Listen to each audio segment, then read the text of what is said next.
salamat sa mapagpalayang pagmamahal. Welcome to our 365 daily devotion. Ako po si Alexander Gomez from Batch 3. At ang topic po na tatalakayin natin ngayon ay trusting in God's provision. Ngayon po ang ating pag-aaralan ay tungkol sa Philippians chapter 4 verse 19.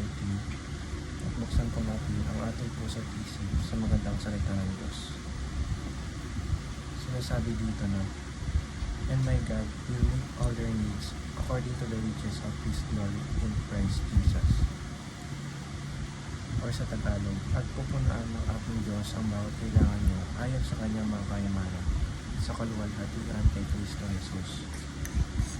Sinasabi sa verse na lahat ng pangangailangan natin ay naipoprovide ng Panginoon.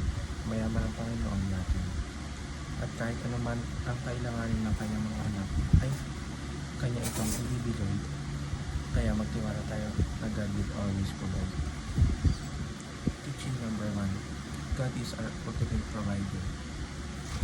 Ang Diyos ang talagang nagbibigay ng lahat sa atin, lalo na ng mga pangangailangan natin.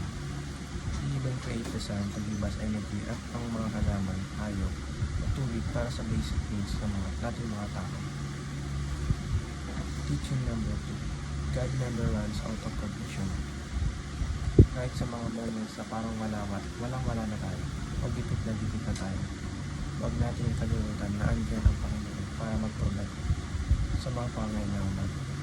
Hindi niya tayo pababayaan na masinag. Teaching number 3. God is generous to generous people. Mapagbigay ang Diyos sa mga taong mapagbigay rin.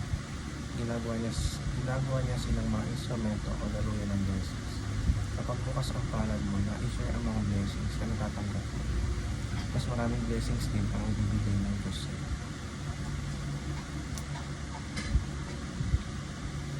Application number 1. Be content in God's provision. Huwag tayong maging sakin at hayaan natin ang Diyos na mag-provide para sa atin. Alam niya ang kailangan niya may provide